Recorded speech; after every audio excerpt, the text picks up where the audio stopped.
I think the danger we all get in as business owners and leaders is that we chase the vanity metrics. So we chase the turnover, we chase the double digit growth year on year, but we sometimes forget about the quality. And as the business gets bigger, a lot of the time the quality can dip. We need to evolve. And because we were doing something last year doesn't mean to say we need to do the same thing next year. And we'd get wedded into this, well, we've always done that here. We forget to take that time out and to step back from the business and say, well, hang on a minute, is this actually serving us all?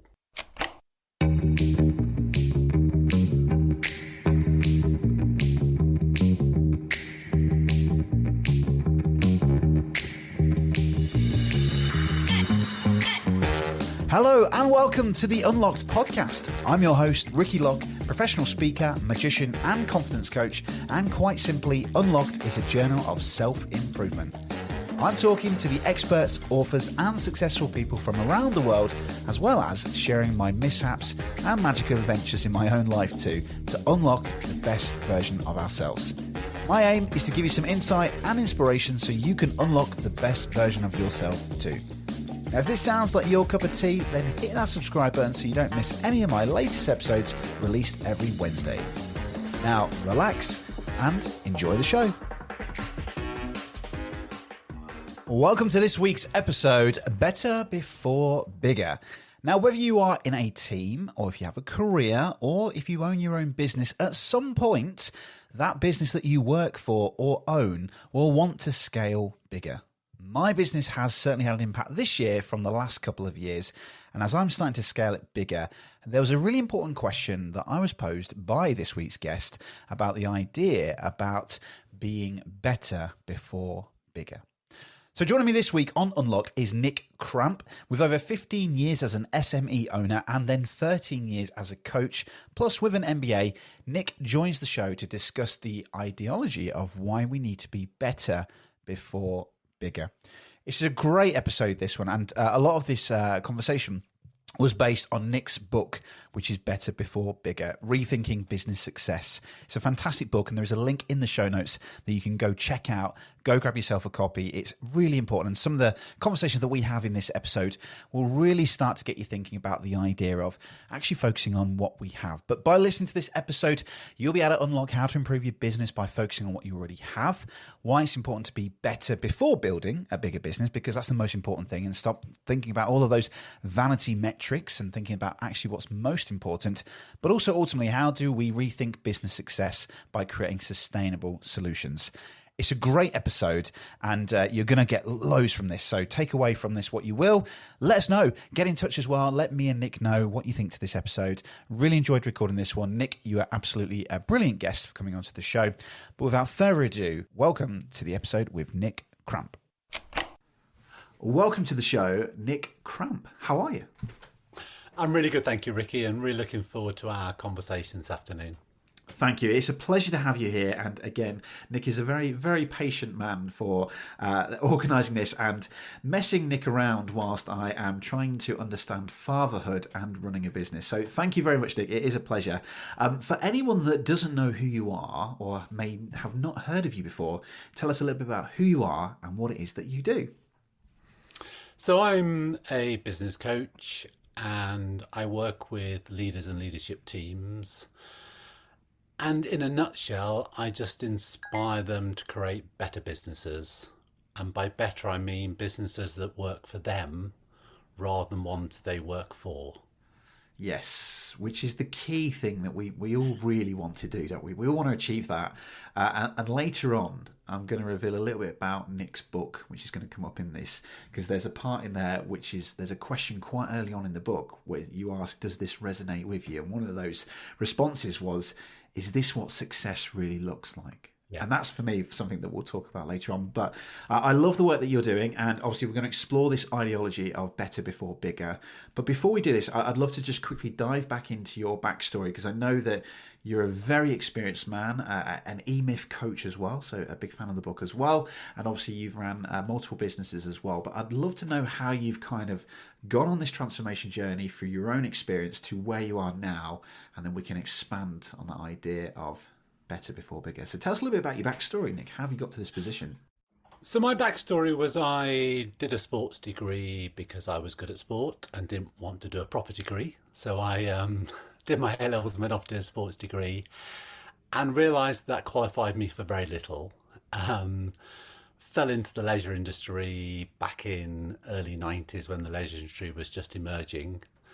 And after playing around a little bit, spent a year in Australia, came back, got a job for about a year, and then by fortune got the chance to buy a business. So at 24, I bought a health club with a business partner with lots of borrowed money. And that was me. That was going to be me for the next X number of years of my life. So I then spent the next 16 years working how not to run a business, what worked, what didn't work, and just learning lots about business from the inside. As I said, when I started my business, I had no prior knowledge of business, so everything was learnt on the go. That was way back when, and you won't remember this, but that was way back then before the internet. Oh, right, So you yes. couldn't just jump online and watch a YouTube, or there was none of that Yeah, availability of information which there is today. So you were very isolated. You know, yeah, you stayed within your business. Mine was a bricks and mortar businesses. I had a health club, yeah, I had a preschool and nursery, and it was very difficult because you were in this kind of literally four walls trying to work things out. Um, and we had tremendous success on one level. So both businesses got a lot bigger, but they didn't generate enough money. They weren't profitable enough because we borrowed a lot to start with. We got the business model wrong, and we spent 16 years proving the business model was wrong. yes. Um, I tried other things on the way. I went off and did an MBA because I thought what was lacking was my knowledge on business. So I went and did an MBA at Bath University, came back, and it didn't really make a difference. And then, luckily for me, the 2007 recession came along and I had to close the businesses. Now, I say lucky because at the time I didn't feel lucky and it didn't feel great. But looking back now with 15 years plus of hindsight, I realised that I was never going to escape from those businesses. I'd created a business that had trapped me. They were trapped by the business model, by the location. There was lots of things that were limiting. And I think that's the case for a lot of business owners. And for me, that then started the journey on, well, what's the different way of doing this? If that's not the way, so what is the way? And I spent time working with other business owners, first as a business advisor, because again, business coaching wasn't really a thing. It only became a thing over the last few years. So I helped out a lot of businesses, and then I decided I need some training in business coaching. So I was very familiar with Michael Gerber, the E-Myth, which was at that time one of the most forward-thinking books on business coaching and running a business. So I went off and got trained and spent 2 years as a business coach working with businesses all over the world. And this was way back again before Zoom. This was GoToMeeting. This was dodgy phone lines and trying to kind of coach people over. Yeah. So that was interesting, but it was a great experience. But what I realized is that there wasn't one size fits all, which was generally the myth philosophy. And I liked the fact of structure, but I didn't agree with all of it. So I decided to take a step back and write my own. So, based on my experience, both as a business owner and based on my experience as a coach, I created my own methodology, ideology, and that's what sits in the book, which I know we're going to talk about later. So, that came out last year, and that's what I do now. So, I work with business leaders, business leadership teams, but primarily those of adolescent stage businesses. So these are businesses which have been around for a while. On the outside, they look successful, but on the inside, they don't always feel successful. And that's my niche. Fantastic, yeah, and what a wonderful story as well. So lots of experience to share in this episode as well. And There's a lot of familiarity with this when obviously we had a conversation a couple of weeks ago, pre-recording this, about in myself and kind of some of the things that I'm now experiencing as fatherhood, but also in terms of scalability, which we'll tap into in a little bit.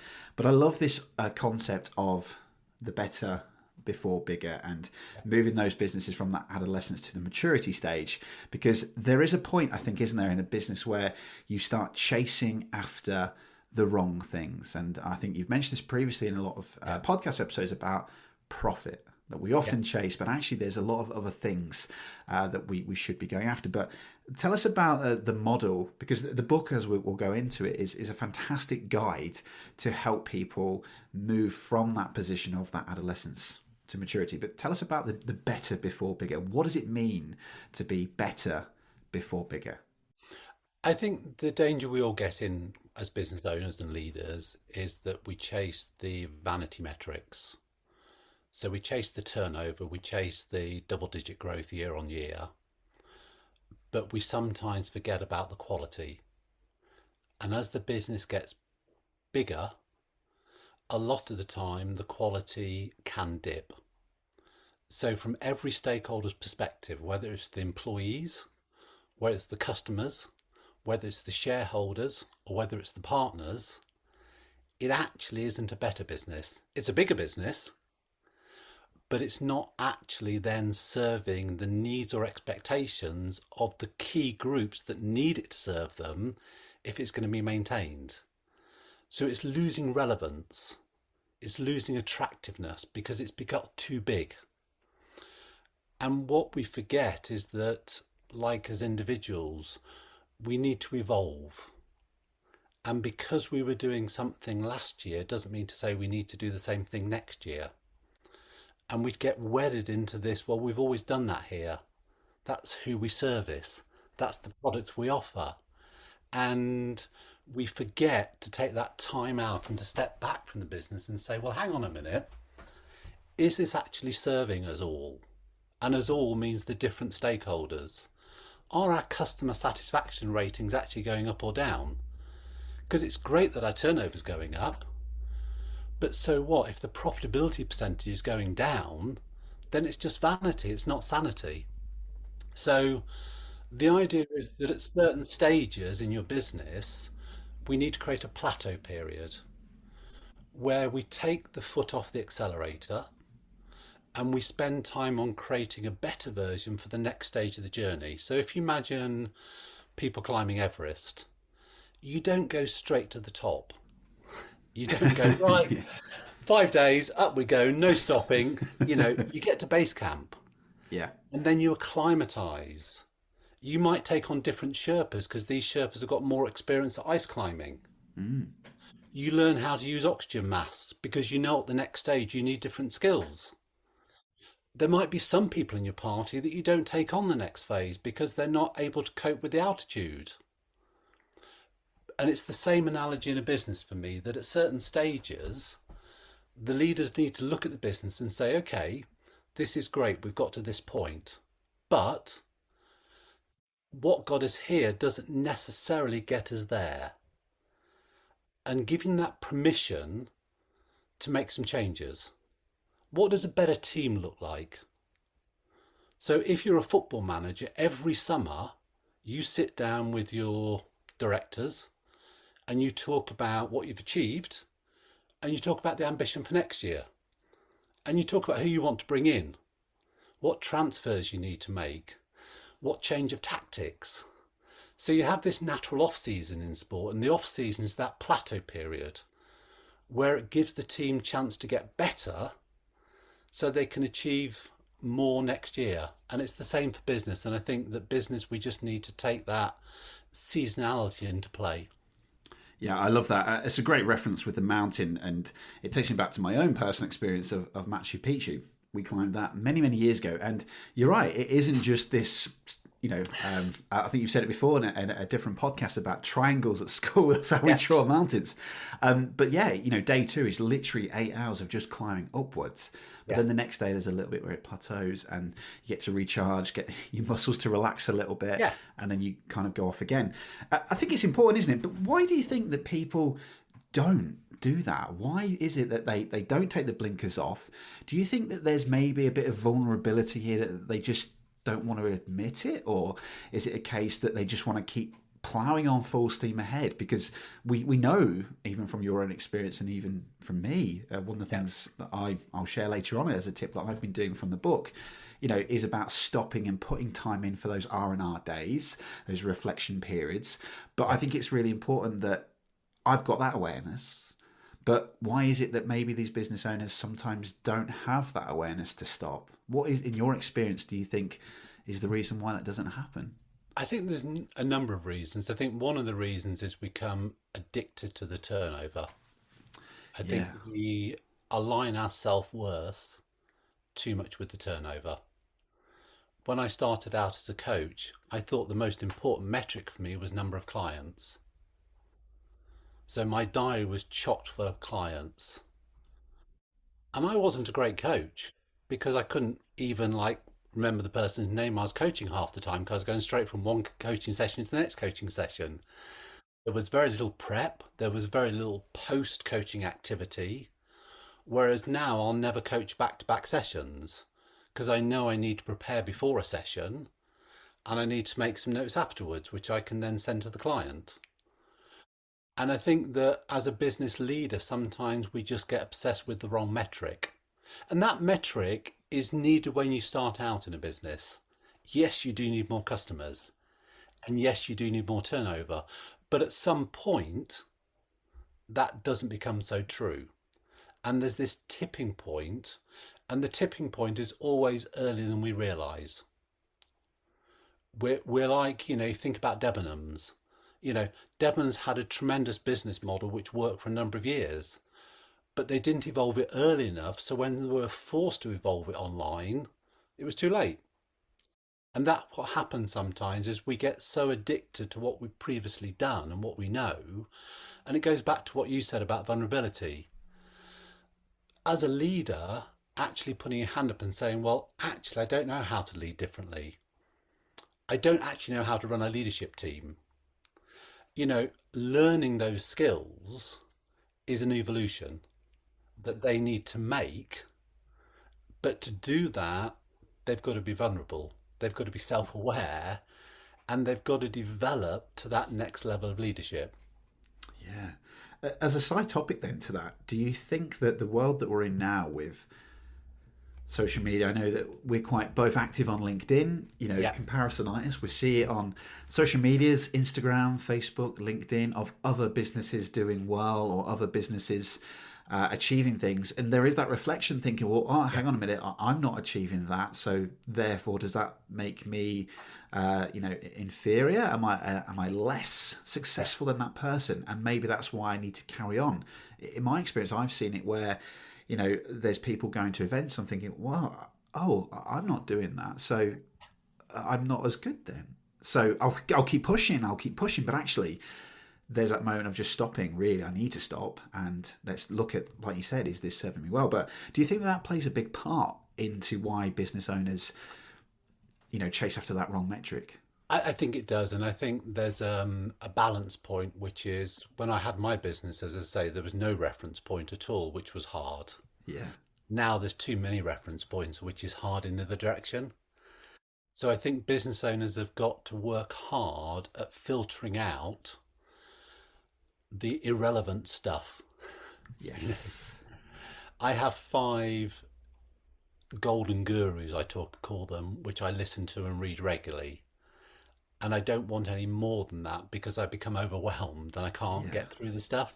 Is that Seth Godin as one of them? Yeah, he's Yes, one of great. mine. Yeah, So I try and filter out who I want to listen to. And for me, the people I'm listening to are the people that are either further down the road that I want to travel or are coming from a different viewpoint and a viewpoint that will challenge my thinking because it's not the way I think.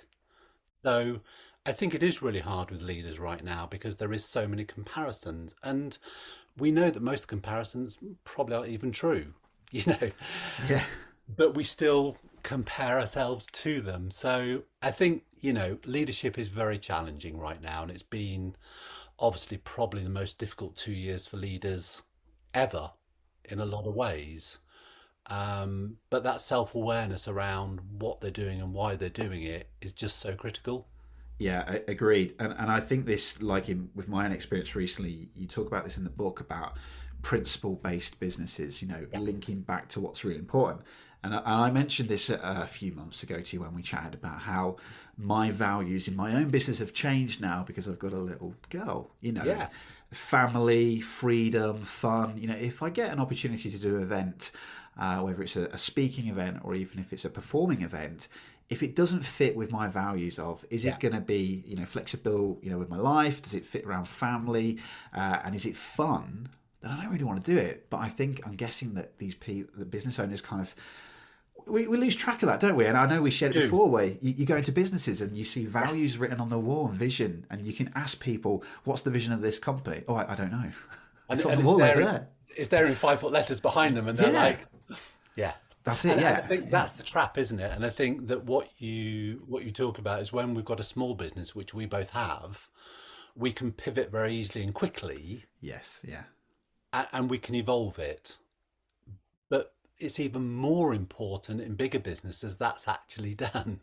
And purposes do change, missions change, visions change, and just because that's what we believed 18 months ago, well, we didn't know what we know now. Yeah, And yeah, as you say, life events like having a baby, yeah. that's hopefully going to change your priorities totally, because if not, then there's something Yes, missing. yeah. Yeah, absolutely. It's after our last conversation, and reading the book, one of the things that I started to think about, and I know there's probably a few listeners out there that will listen to this who are in the same boat as me of a scalability factor as a solopreneur myself. Yeah. There's only so many events that I can perform at. Unfortunately, I haven't learned that magic trick yet to duplicate myself. As most business owners wish they probably could do that. But when I got COVID on Christmas Eve, I mean, what a timing. There was that instant shock of thinking, oh, okay, well, yeah, I can probably get someone else to cover that gig for me, but they're not Yeah. me. And therefore, there's a bit of danger there. So moving forward, there are probably lots of business owners that listen to this thinking, okay, yeah, I'm in your shoes, Ricky. There's only so much that I can do. And I Yeah. remember I wrote this down. I love this quote that you mentioned about Gordon Ramsay doesn't have to cook at every restaurant. Yeah. And for me, you're absolutely right. I'm now thinking about, well, if I'm going to take this business forward, what is it that I want to do? And what is it that I might need to start thinking about? That self awareness piece of taking some Yeah. time out. Is this actually serving me well? Yes, carry on. If it's not, then let's do something about it.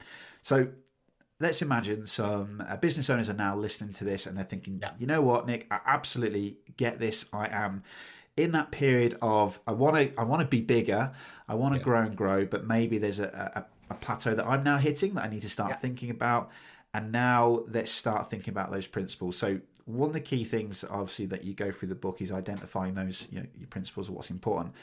but taking those times out. So, like I said, R&Rs for me, I actually go to.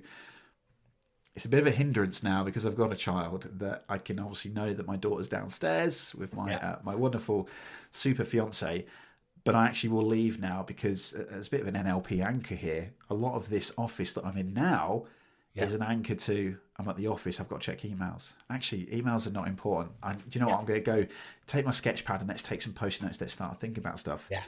But anyway, in a world, in a long story short, there. So people listening to this right now, that's thinking, right, okay, yeah, I want to be better. So what are probably some of the fundamental things now and steps for people to think about? What can we now do to start taking a step back and start reviewing what we're doing? What can we do to now get better? So the first stage is recognizing what you just talked about, which is that it's very difficult to create the next version of the business while you're sitting in the current business. Whilst people are knocking on the door, the phone's ringing, the emails are pinging, you haven't got the headspace to be creative. So as we spoke about earlier, finding that third space, home being one, work being two, creation space being number three, find that space where you can go and be creative and work systematically on the next version of the business.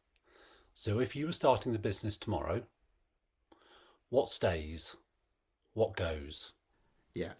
What would you start doing? What would you stop doing? What would you do more of? What would you do less of? Those really simple prompts, but systematically sit there and design the better business. What the service and products look like. What does your leadership team or the senior people need to look like? You know, and think about, and this is what I call the reframing stage, think about what your relationship needs to look like for the business to work for you. I would suggest that for most business owners, for the first phase of their business, they've been working for their business. Sure, their name's above the door. My name was above the door. But if someone was off sick on a Sunday morning at the health club, guess who was doing their shift? So I was working for the business. I was the worst paid employee. I was doing 90 hours a week, no job description, very few holidays. And that for most people is a rites of passage. But at some stage, you get to change that if you make that the priority. So what do you want to do in this new business? Do you want to be head of sales? Do you want to be R&D? You know, what are you actually passionate about here? And if you were employing you, where would you put you? Yeah. Because you get all of those choices. So you can create the business as you want it for the next phase, using the benefit of what you've learned, using the foundations you've established. You can then build from that foundation. So reframing the business. And once you've done that, then it's the rethink phase. And the rethink phase is the phase I suggest you do with your key team. And that's talking about, our differentiators. For most of us, unless you're the lowest cost in the market, you gain profit by being differentiated. But for a lot of businesses, what they were differentiated on is no longer the case. The gap's narrowed. What was clear blue water is now purple stroke red. Yes, yeah. So looking at the differentiators, looking at your offerings and looking at the stakeholders, are the existing customers really your ideal customers? Or do you really want to be working with different ones? It's really fundamental questions like that, which is the rethink phase. So this is the off season in a different space with a whiteboard, lots of post-it notes, and just really kind of working with the team because they're obviously, you need them involved, whoever they are. Yeah. So those would be the first two stages, Ricky: reframe and then rethink.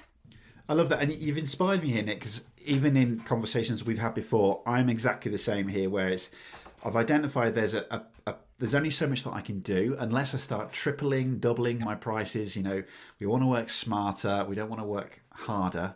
But for me, the principles now of my values of what I want to do, in my business, there is that chance where taking July to September would be like, what are you doing, Ricky? You're a professional magician in the wedding industry. That wouldn't be seen. But there is an absolute opportunity that I could do that if I implemented things in the business and scaled it and outsourced people and that. And I'm in that position now thinking about, well, actually, where is the time and the energy I want to focus on? My high value tasks of being at a keynote, being at a networking meeting, or being in person at the event, all those low value tasks like the admin stuff that people you can pay for that will do it. And there is that risk of burnout because not only now have I got like a business that's now kind of normalizing again because events are happening, but I've also got a little girl to look after. And there's that separation, which obviously in the book is really about the circle of your life and your business. So I love all that. And something you've reminded me of here, Nick, is I literally, this is God's honest truth. Last night, I watched this on Netflix. It's called Boiling Point. It's a great film on Netflix with Stephen Graham, the guy from Liverpool. And it's a one-shot movie. So I think it's obviously filmed over a period of a couple of weeks, but it's a one-shot take, a movie about a chef in a very stressful London restaurant. And you're exactly the right thing, like you mentioned a minute ago. Someone doesn't turn up, stress, and you can just see it crumbling around. It's a fantastic thing, but it took me back to those days in my career of working in Argos when Christmas Eve, this is a true story. I wore a 24-hour blood pressure monitor because I was trying to buy my first house. So you had to have health insurance. Doctors identified there was some Okay. blood pressure. Yeah, long story short, back before Argos went fully digital, Christmas Eve in Argos in the UK used to be rammed, everyone. And it was a horrible experience. And I'll never forget it. People were sick and store manager out in the front, Yeah. sleeves rolled up, and it's horrible. And I never want to be in that position now in my own business where that happens. But anyway, linking with this really well is the book that you've created, and absolutely brilliant. You can see that I've put some a couple of things here, some post-it notes. It is a fantastic book, and as you said there, and I wrote this down obviously to get the business working for you rather than obviously you work for. And I think that's the real key thing here. There is one thing that I mentioned at the start of this podcast that really resonates with me, which is the first section about does this resonate? Yeah. And there's a question that you ask the readers, which is if you've ever said this statement before. So for me, one of those statements was, I thought success would feel different from this. Yeah. And truly, that resonated with me. And the third one, which was, I want to be able to take extended periods away from my business, either with my family or on my own, without the business being negatively impacted. As a realization for me, COVID, there's a lot of things I've probably taken on as desperation because we had to pay the mortgage, we had to do stuff. And now the impact I'm seeing is like, don't think I really want to do that anymore. So Yeah. love that. Really resonates with the book. So briefly, let's talk about this. It's a great book that's available on Amazon, I think, and other avenues as well, I think from the website as well. Yeah. And it's a fantastic guide that really will help people to understand, to take that moment to step away and really think about your business. But tell us a little bit about the book. What inspired you to write this book then?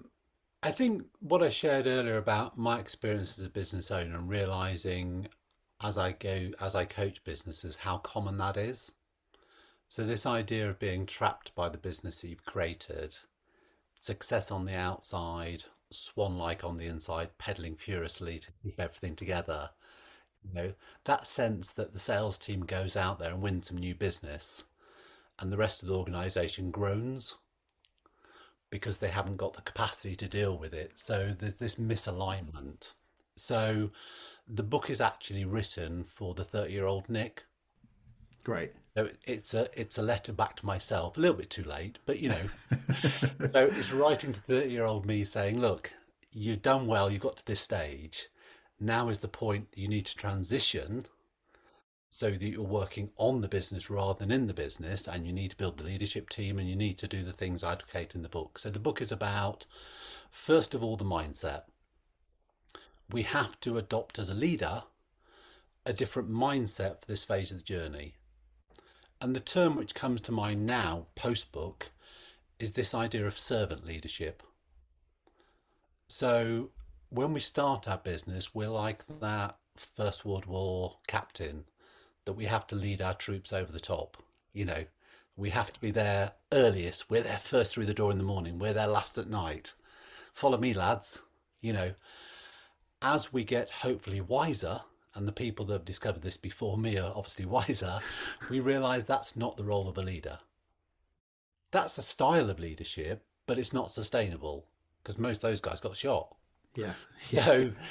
So this idea of being a servant leader, which is what does my team need from me?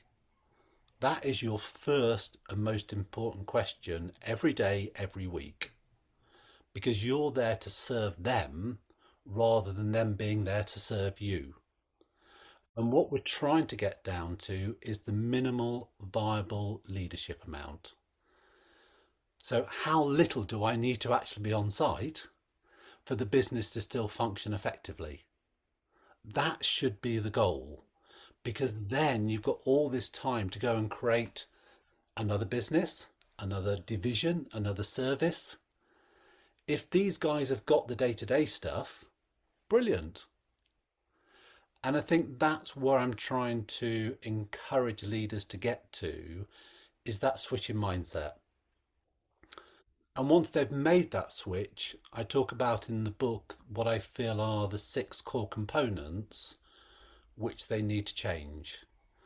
So these are the elements which they need to upgrade for the next phase of the journey. Brilliant. And it's a fantastic book as well, Nick. And here's a question that I didn't have ready for you, scripted. So if you was to go back to 30-year-old Nick, which I'm guessing is about 5 years ago, maybe? Oh, Yeah, that's too kind. What do you think 30-year-old Nick would say if you presented him with this book? it's a really good question. Initially, I think the 30-year-old Nick might have rejected it. But I think the 35-year-old Nick would have probably, at that stage, bitten your hand off. Yes. So I Brilliant. think there's a point for all leaders where they realise there might be something different. And I think at some point, I hope I would have realised that this path wasn't working, and I think that's why I did the MBA. Part of doing the MBA was trying to find what it was, and for me at the time, the MBA wasn't actually, although I was learning different stuff, it wasn't applicable. And that was not about mindset, that was about process and systems and stuff like that. So 30-year-old Nick would probably have ignored you. 35-year-old Nick would hopefully have adopted it. Brilliant. Love that answer. Thank you. And I think as well, being very serious now, as a serious message, I think that this is it's come at a right time for me, Yeah. but I think that there is a very serious underlying thing here of the risk of, I know a lot of friends, burnout, from these business leaders that are going in the wrong direction, maybe chasing after that vanity metric. There is a serious message to this as well, that actually we do need to have that focus to stop and think about our principles, to think about the time that we're putting into review and ask ourselves those questions. Is this really serving us well? So I think, it's a fantastic relative book that I don't think's ever gonna kind of, I know like people have said about E-Myth sometimes now can be a little bit outdated, but this really, going forward in the modern age where we mentioned earlier on comparisonitis, it's so important. So Nick, if people want to grab a copy of this, how can they find a copy of the book? Where can they go get one? So obviously Amazon, if you want to just press that one button shop, or if you'd like a personal message from me, you can buy it from my website. And there's also some bonus items on the website as well. So there's a workbook which goes with the book. So if you look at my website, which is www.nickcramp.com, you can purchase it from there. Fantastic, Nick. And before I finish, I've got two questions for you. Obviously, thank you for taking the time to talk with us today. I guess two questions. One about the unlocked kind of theme, I guess. But the other question is, if people are listening right now to this and they've really resonated with this, they are in 30-year-old Nick's shoes. Maybe that's the direction they're heading in. What would you say is one thing right now to take away from this podcast for them to start thinking about being better before bigger? So I think it's about detaching from the day-to-day. So I use the term detached objectivity. So I think we all get too close to our business, which is great because we need to be passionate about it and we need to drive it. But at some point we need to be honest with ourselves and say, actually, what have we built? One of my favourite people I follow is a guy called Dave Goggins, who's a Navy SEAL that's got a tremendous life story. And he talks about the accountability mirror and starting each morning looking in the accountability mirror and being happy with what you're seeing back. And there's a number of questions he asks himself each morning, but that kind of being brutally honest with yourself, because unless you can be honest with yourself about what you've got and what you've created, you won't make the change. You won't invest in the transformation needed. You'll pay lip service. So I think the most important thing people can do right now is stand back from the business and actually ask that question, is this serving me? And am I motivated to carry on doing this for the next 2-3 years? And if you're not, that's okay. There are other options. But just that first question, I think, is the starting point. I like that. It's nice. It's kind of thinking about the bigger picture, but I just thought it's thinking about the better picture, not the big picture. But yeah, I love that. Well, Nick, my final question then to you is for listeners of the Unlock podcast. They'll know I talk about unlocking the best version of you. Nick, what is your top tip for unlocking the best version of yourself? On a personal level, I unlock the best person myself where I practice self-care. So my day starts with focus on me. So it starts with some exercise, some reading, and some writing. Because I know that if I win the first hour of the day, then the second hour is probably going to be a win as well. So unlocking the potential, I think, always has to start within, because once we're sorted, so it's the oxygen mask on the planes, Yeah. you can't help others. If you're in need of oxygen, then you're no good to anybody. So I think unlocking the potential means having that initial self-care so that you can operate as the best person for other people. Brilliant answer. Well, Nick, thank you for coming onto the podcast. If people want to find out more about you, we know where they can find a book, but maybe someone might want to work with you. How can they get in touch and find out more? So LinkedIn's a great starting place. I'm a regular poster on LinkedIn, so we can connect and we can message on that. Or you can jump on my website and contact me via that. And also there's details of the services on the website. Brilliant. And we'll pop some links into the show notes as well. Brilliant. Nick, thank you. It's been an absolute pleasure. And yes, good luck to you and best wishes for the future. Thank you. Thanks, Ricky. It's been really good. Love that episode. Thank you, Nick, for being a fantastic guest. And don't forget, as we mentioned in the episode, you can grab a copy of Nick's book, Better Before Bigger, Rethinking Business Success. It's available on Amazon. It's available on Nick's website. Just head to the links in the show notes and you can grab a copy of that. I'm definitely going to be taking away some tips there and ideas, thinking about, as I move my business and my speaking career going forward, what can I do to start thinking about being better before obviously scaling bigger? Because I don't want to go into that mistake where I'm going to miss out on some really simple ideas that I can start implementing right now before it gets too big. But anyway, as always, thanks for listening to this episode. I hope you enjoyed it. And if you did, then let us know by heading over to Apple Podcasts and leave us a review or a rating. And always thank you to the wonderful patrons of this podcast. We have Anthony Howe, we have Sherry Brenton, Steve McDermott, Chris Lovett, Rory Barnes, and a new Patreon member, which is Jasmine Barnes. Thank you for joining up. And thank you to all of you for your continued support. If you want to be a part of the patrons, just head to the link in the show notes and you can donate just a cup of coffee a month and get exclusive access and early access to these episodes with bonus content too. And as always, thank you, patrons, for listening to this episode. But yes, we will see you on another episode of Unlocked very, very soon. So good luck unlocking the best version of yourself, and I'll join you next week for another episode of Unlocked. Goodbye.